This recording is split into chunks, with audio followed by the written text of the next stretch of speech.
people's lives and the urgent need for transformative action. The awareness she has raised on the links between climate, the environment, and health has supported WHO's agenda in these areas, demonstrated the threats all of us face, and the role young people can play in building a more sustainable, safer, healthier world. More recently, she has become a powerful advocate for vaccine equity. Tack så mycket, Greta. Today, Greta has announced a donation of 100,000 euros from the Greta Thunberg Foundation to the WHO Foundation in support of COVAX to provide vaccines to people in need. Greta, thank you. Tack så mycket for your superb advocacy for climate action and now for vaccine equity. Your contribution makes the first and the youngest person to contribute to COVAX. Welcome, and you have the floor. Thank you so much for having me. It is an honor to participate in this event, and I will talk briefly now.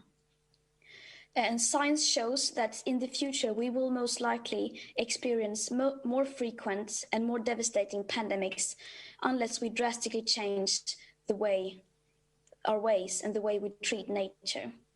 Today, up to 75% of all emerging diseases come from animals. And as we are cutting down forests and destroying habitats, we are creating the ideal conditions for diseases to spill over from one animal to another and then to us. And we can no longer separate the health crisis from the ecological crisis, and we cannot separate the ecological crisis from the climate crisis. It's all interlinked in many ways. And during this pandemic, we have seen what we can achieve when we put resources into science.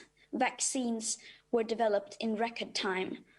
But so far, on average, 1 in 4 people in high-income countries have received a coronavirus vaccine, compared with just 1 in over 500 in low and middle-income countries. And the international community, governments, and vaccine developers must step up their game and address the tragedy that is vaccine inequity. We have the tools we need to correct this great imbalance that exists around the world today in the fight against COVID-19. Just with the climate crisis, those who are the most vulnerable need to be prioritized, and global problems require global solutions.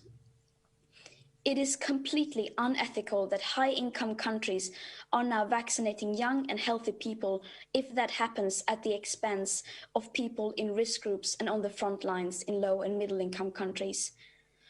And this is a moral test. We talk today about showing solidarity, and yet vaccine nationalism, it's what's running the vaccine distribution.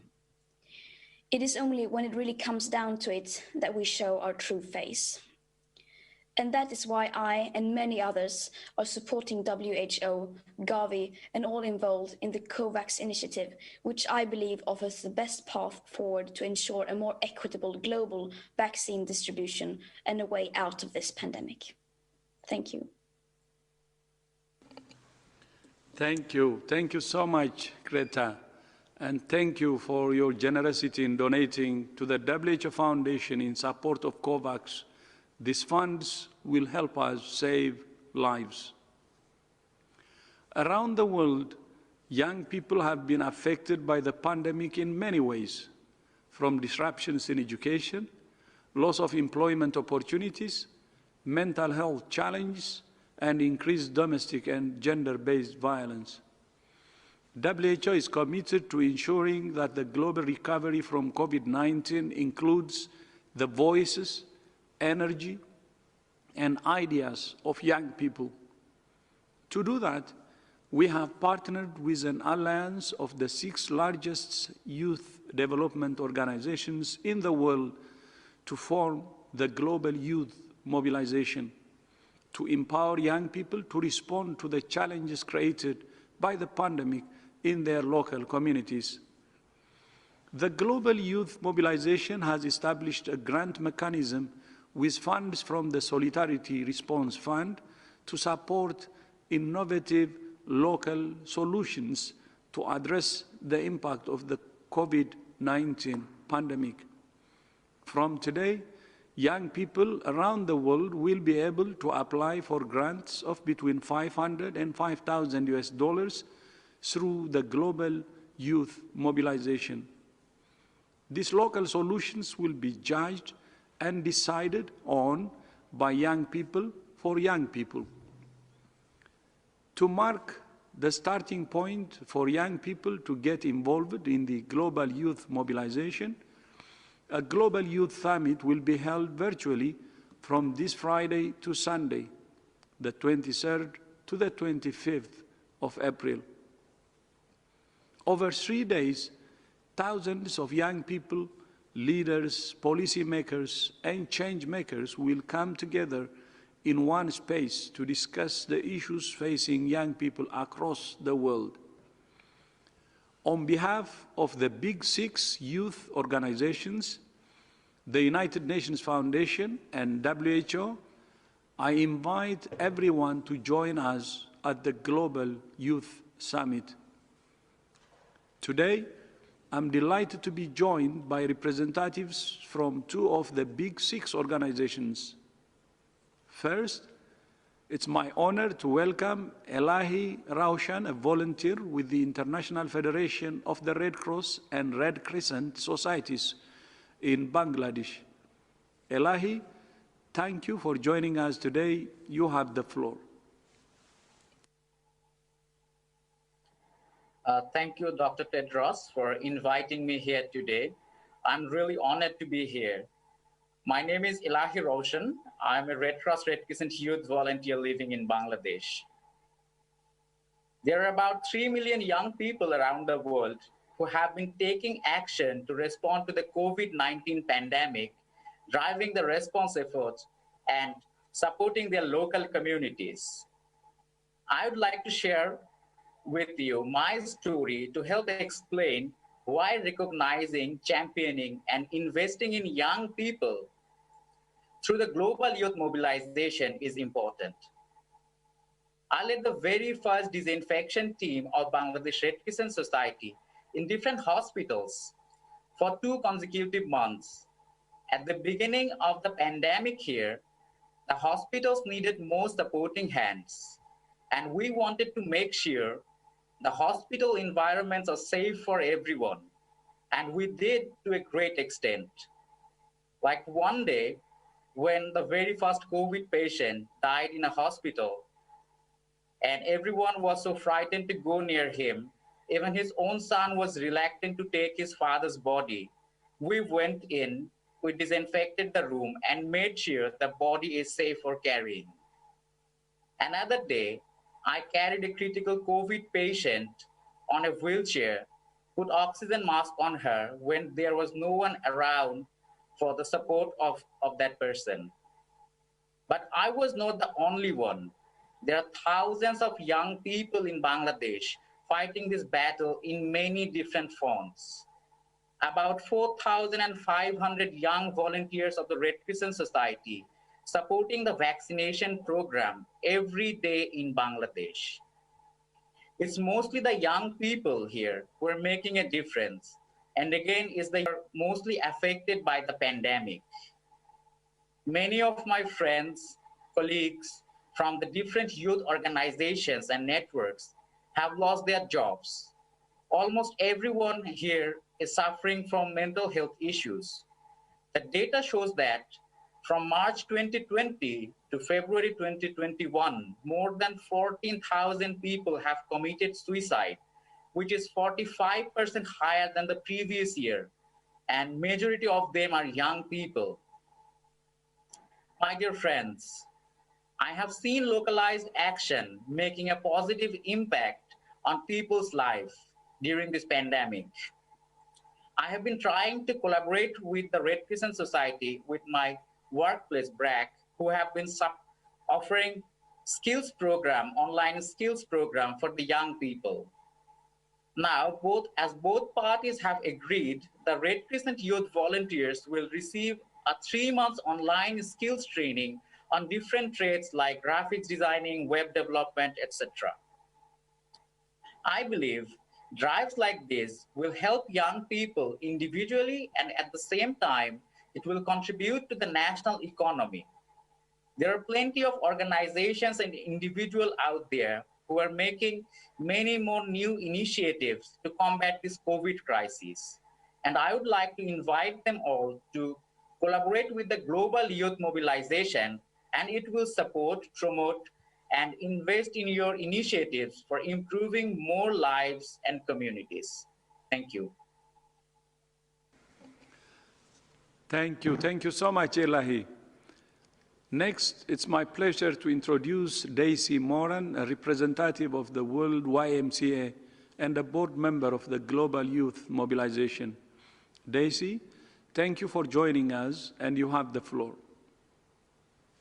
Thank you for giving me this opportunity, Dr. Tedros, and greetings to you all.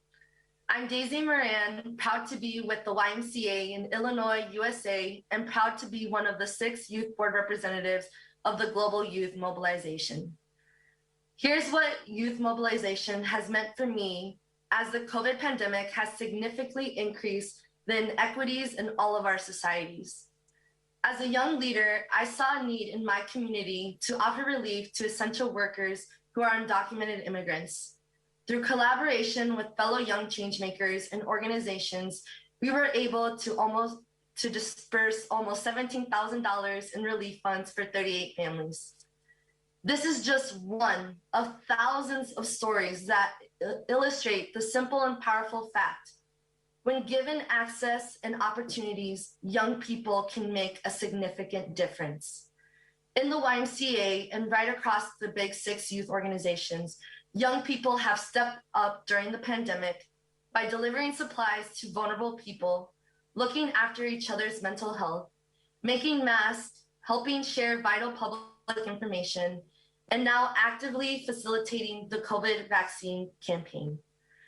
As the global pandemic enters the recovery and relief period, it is crystal clear that young people are disproportionately impacted by the immediate and long-term implications of disruption in education, employment opportunities, physical and mental health well-being, to name a few.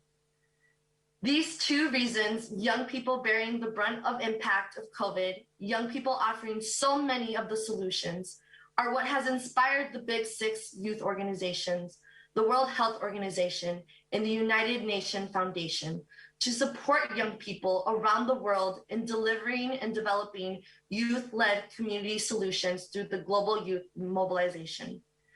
I am so excited, and I want young people all over the world to be excited and get involved. They can start by attending the Global Youth Summit, which will be held virtually from the 23rd to the 25th of April. At the summit, they will hear about the role of young people in the immediate and long-term COVID recovery. It's a great forum where we can share our thoughts, passions, ideas that will influence policies and decisions that impact all of our lives. This is a critical time for my generation, for our generation, to bring policymakers, change makers, advocates together to address the major challenges confronting young people, find solutions, and put them into action in our communities. No matter how big or how small, I encourage you to have the confidence to apply for funding.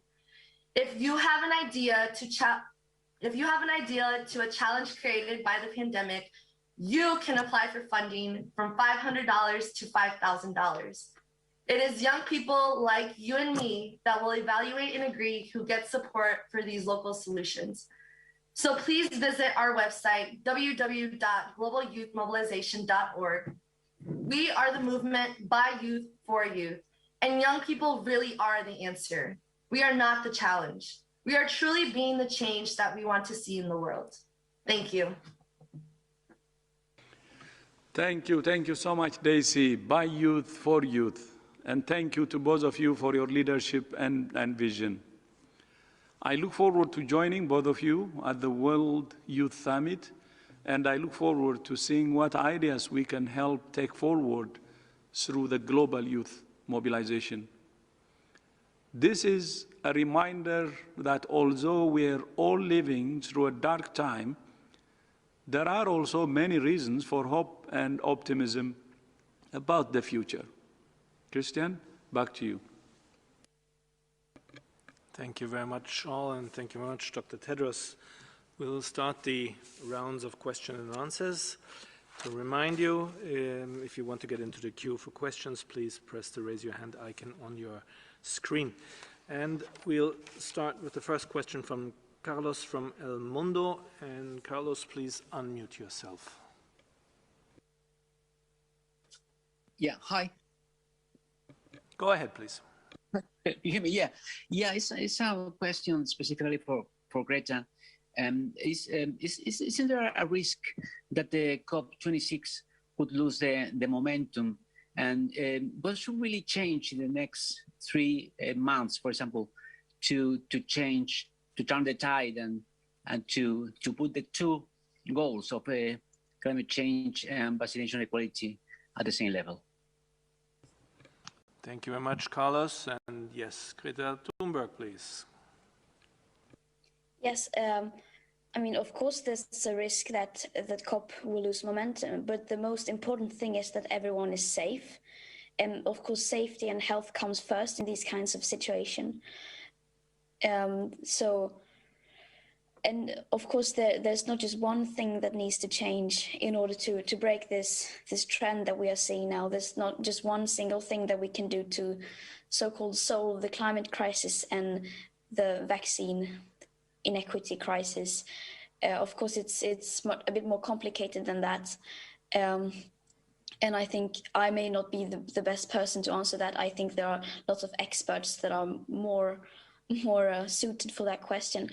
But we do need to change our mindsets. We do need to think globally and not only think for ourselves, about ourselves. That's what these crises come down to, that we only think for ourselves, that we don't think about others. They come down to the way we treat others, the way we treat other human beings, the way we treat other animals and nature itself. So we need to change our mindsets. If you want one simple thing, it's more complicated than that, but if just one thing. Thank you very much, Greta, and I'll ask Dr. Marianera from WHO to add possibly. Thank you, Christian, and thank you very much, Greta. It's really a pleasure to have you with us. You are an inspiration. You have been driving an incredible movement, and many people is behind. So certainly the COP26 has to be something very successful. In response to your question, Carlos, Ola, I think what will change the mindset and what might have an incredible impact is what our Director General was saying at the beginning, the health argument of climate change. If we are able to explain people that climate change is about our health, is affecting our health, and if we stop to burn fossil fuels, the benefits will be enormous in terms of reducing the causes of climate change, but as well on reducing air pollution.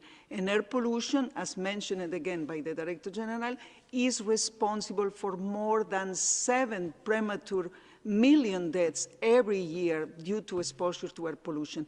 And in addition to that, it creates an environment that makes our health more vulnerable and create the perfect conditions for more emerging infectious diseases to occur. So I think we have a perfect case here for creating more action at the COP26, giving the health benefits that can be obtained in an incredible way.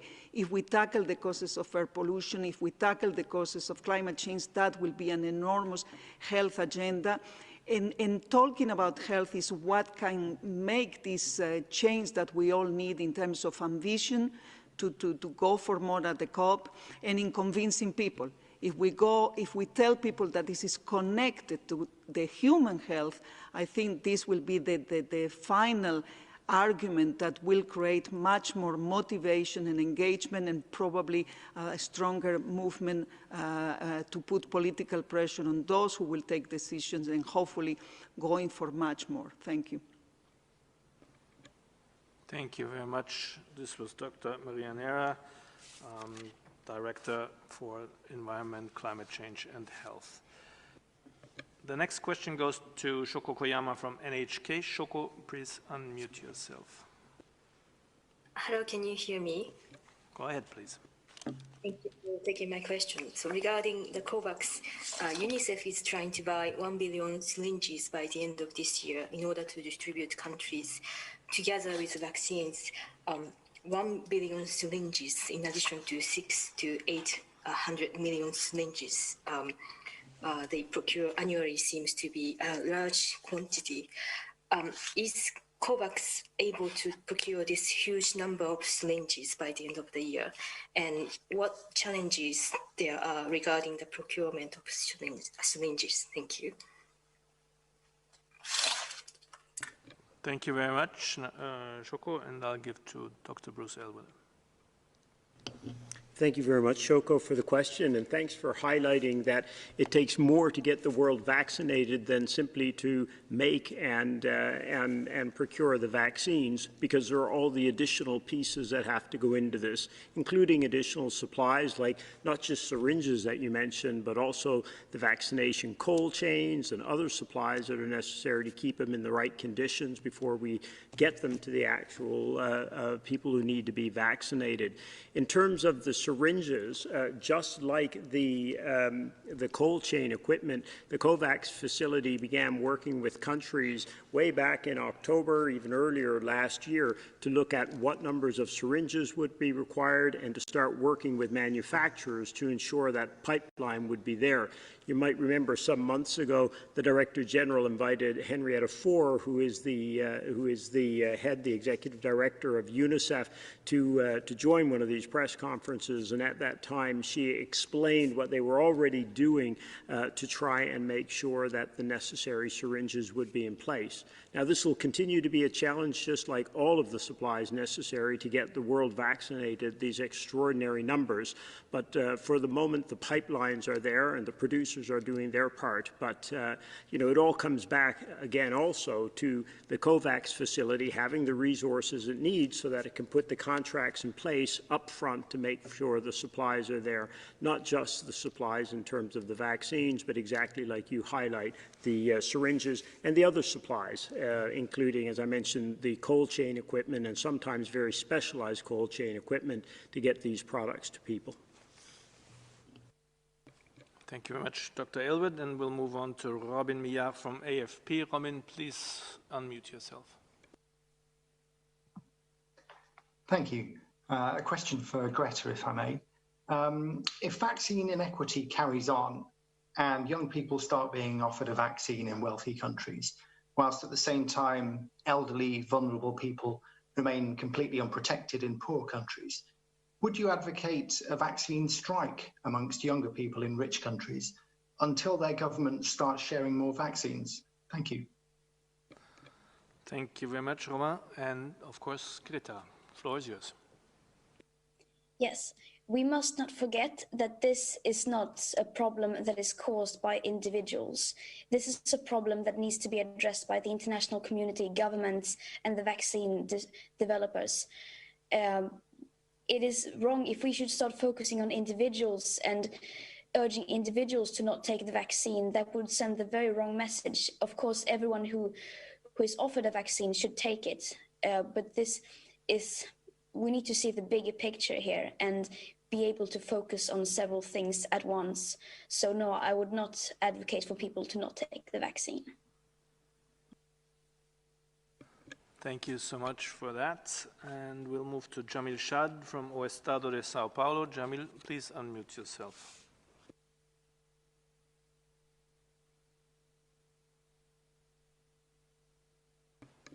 Jamil, do you hear us? Please unmute yourself. Can you hear me, Christian? Please go ahead. Can you hear me? Yes. Yes, thank you. This is Jamil Shadi, journalist from Brazil. Ms. Greta Thunberg, my question is about vaccines, but also on climate change. What is your message to President Bolsonaro at this time when both the pandemic is hitting hard Brazil, but also climate change is an issue, and you'll know very well what is the position of President Bolsonaro. What is the message you can send him today? Thank you. Thank you so much, Jamil, and over to Greta. Of course, I don't think we should be focusing on talking about individuals, since this is a much larger problem. But of course, Jair Bolsonaro has a huge responsibility, both when it comes to the climate environment, and of course, we can see the response that Brazil has had during the corona pandemic. And of course, I think, well, I can only speak for myself, but I can safely say that he has failed to take the responsibility that is necessary in order to safeguard present and future living conditions for humanity. Thank you very much, Greta. And we'll move on to Navas Shah from Xinhua. Navas, please unmute yourself.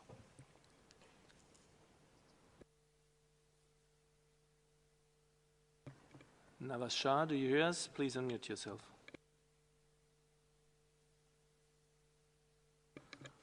No, it looks like we're not getting to you, so then we'll continue with Gunilla van Hall from Svenska Dagbladet. Gunilla, please unmute yourself.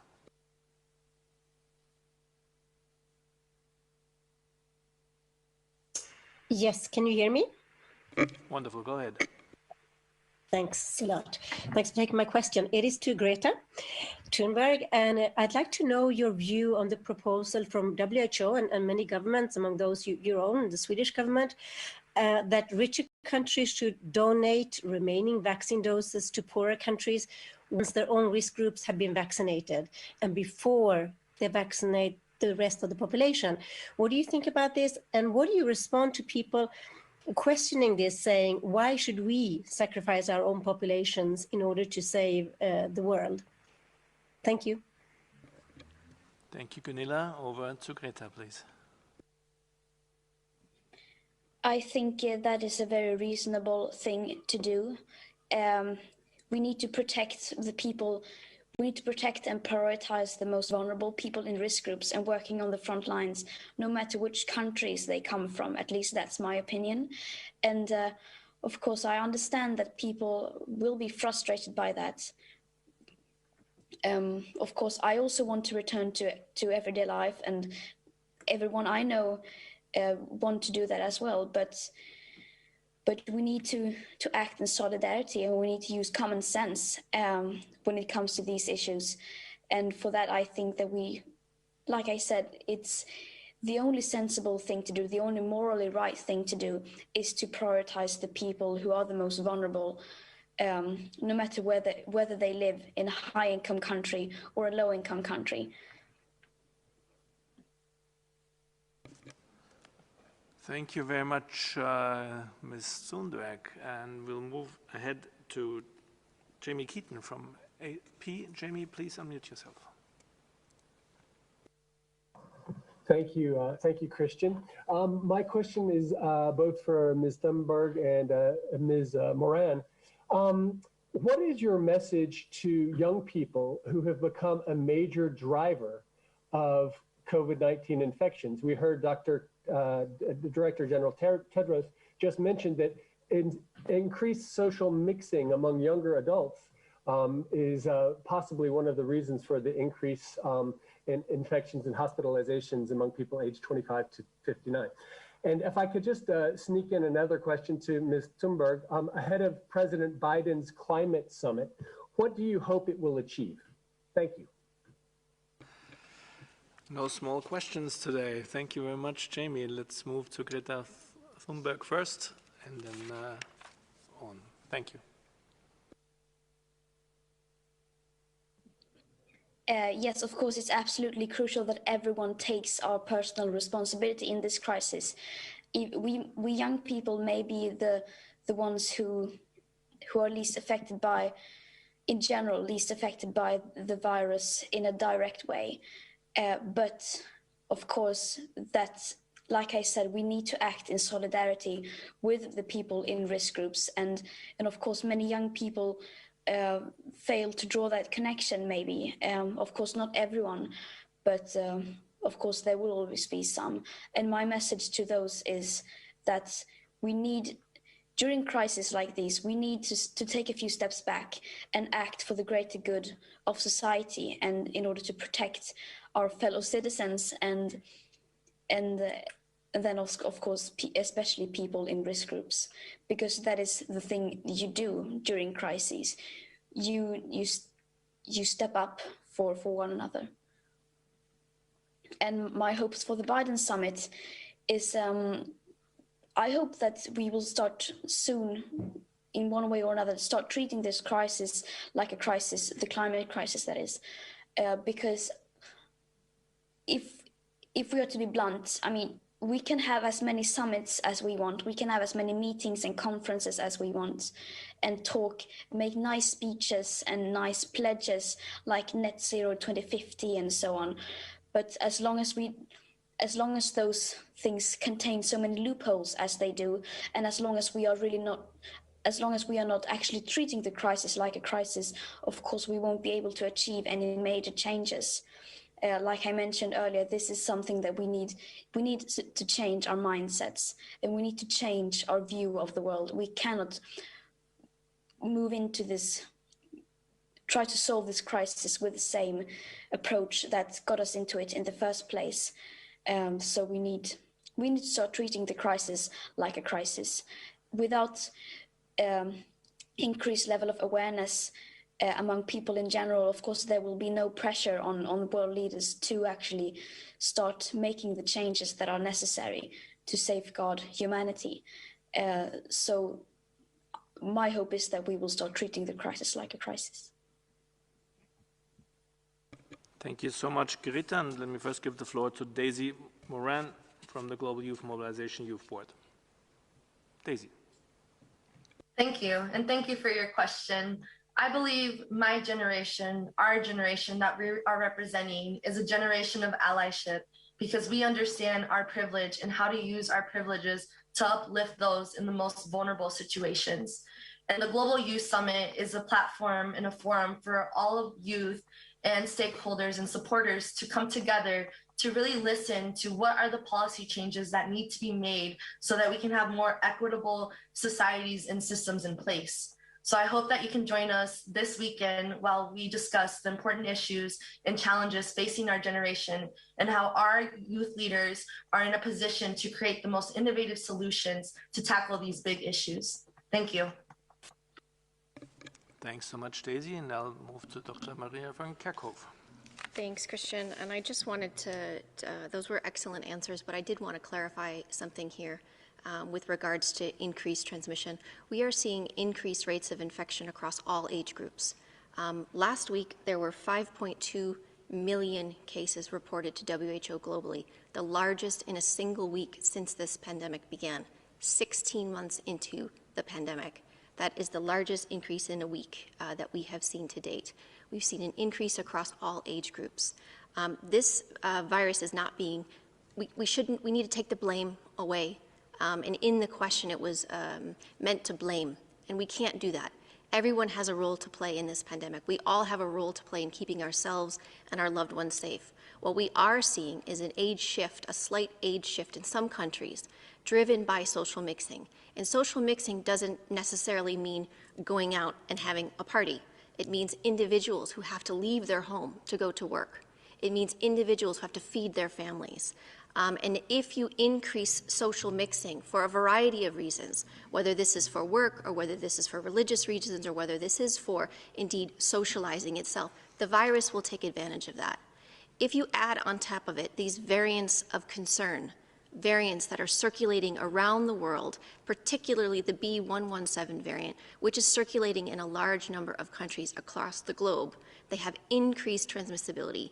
If you add variants that have increased transmissibility with increased mixing, this virus will take off, and case numbers will increase.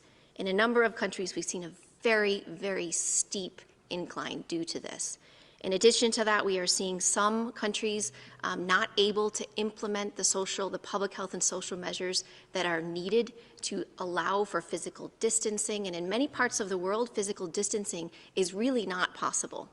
But in other parts of the world, it is. So we need to do what we can to avoid those crowded settings, avoid those settings where social mixing, particularly in indoor, crowded settings where there's poor ventilation, where the virus really likes to spread efficiently between individuals. We need governments to enable people to carry out those measures. Very easy for us to say stay home if you can, but we need governments to support individuals to work from home, to stay home if necessary, so that we could reduce the possibility of the virus to spread.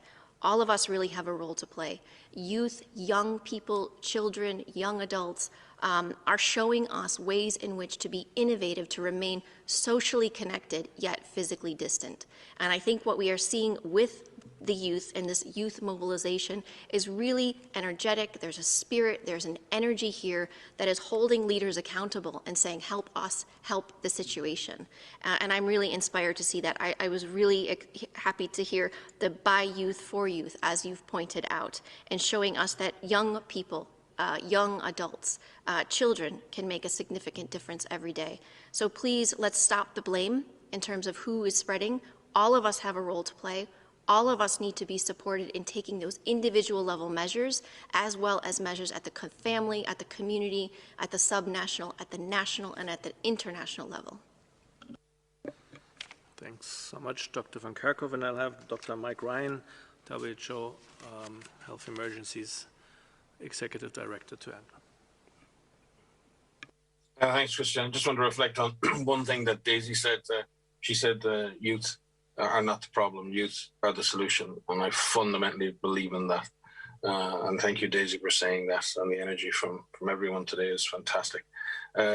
Reflecting on something that Greta said, she spoke about mindset, and mindset is everything, and Tedros reminds us of that every day. I think it's one of his most common pronouncements about mindset, and it doesn't matter what problem you're trying to solve. There's no amounts of announcements. There's no amounts of there's no amount of recommendations. There's no amount of anything that changes anything until we change our mindset. And that can be the mindset about protecting ourselves and our families from COVID and taking precautions. It can be the mindset on government's response to COVID. It can be the mindset driving climate action and reducing climate change. So I think really, we all need to reflect on that. It is our mindsets that drive our behaviors, both positive and negative, and they're having a huge impact on our planet. And obviously our behaviors having a huge impact on the trajectory of this pandemic.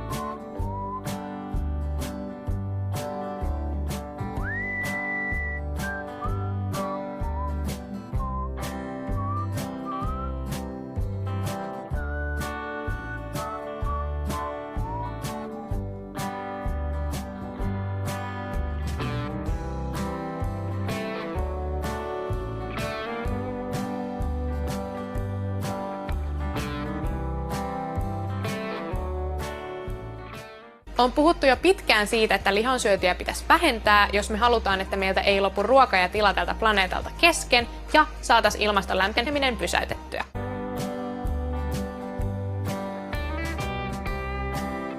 Tämän videon katsottuasi sä tiedät, miksi just lihan syöminen kuluttaa ympäristöä, miten jonkun lehmän syöminen vaikuttaa erilaisten metsäneläinten häviämiseen ja mitä sit oikein pitäisi syödä, jotta tää planeetta pelastuisi.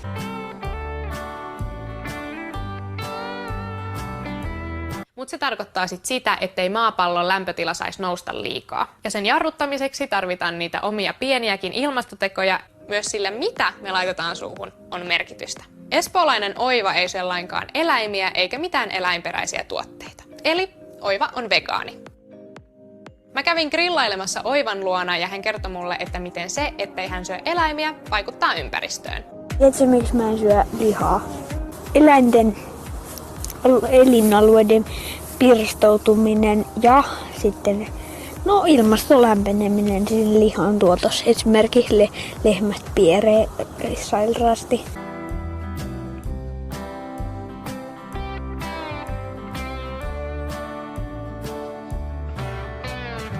Eli siis yhden ihmisen ruokkimiseen kuluu paljon enemmän tilaa, energiaa, työtä ja vettä, kuin jos se söisi sen lihan sijaan suoraan itse niitä kasviksia.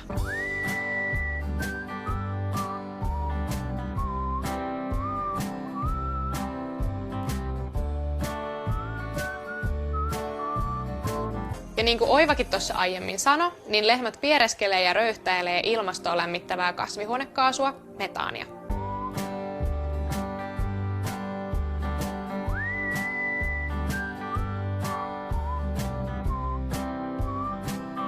Mulla on tänään täällä haastateltavana kirjailija-aktivisti Suvi Auvinen. Ja sä tiedät aika paljon näistä vegehommista. Toivottavasti. Toivottavasti. Mut Suvi, miten ja miksi se, että mitä me syödään ja sit maapallon villieläin ja kasvilajien kuoleminen sukupuuttoon sit liittyy toisiinsa? No ne liittyy suoraan siihen, että kuinka paljon me raivataan uutta peltoa ruoantuotantoa varten.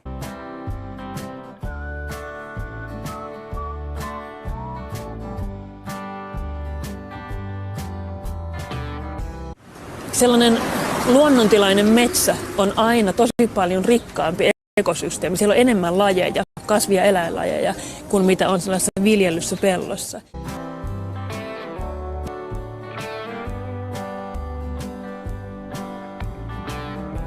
Eli jos me kaataan metsää, jossa on paljon elämää, ja korvataan se pellolla, jossa on vain yhtä tai kahta lajia, niin sillä tavalla me köyhdytetään sitä luonnon monimuotoisuutta.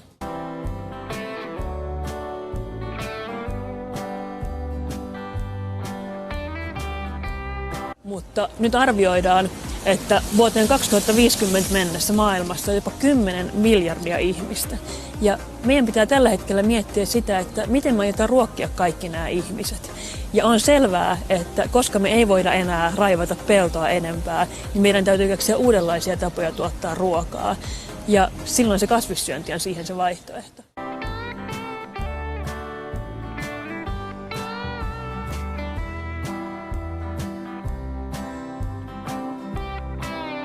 Kun noille syötäväksi tarkoitetuille eläimille ja niiden rehuille raivataan tilaa, niin monien villieläinten elintila on käynyt tosi ahtaaksi.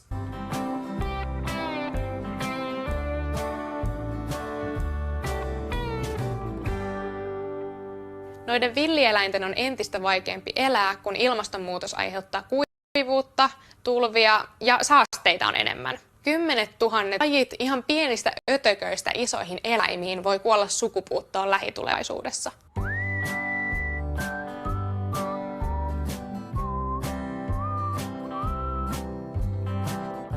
Metsäthän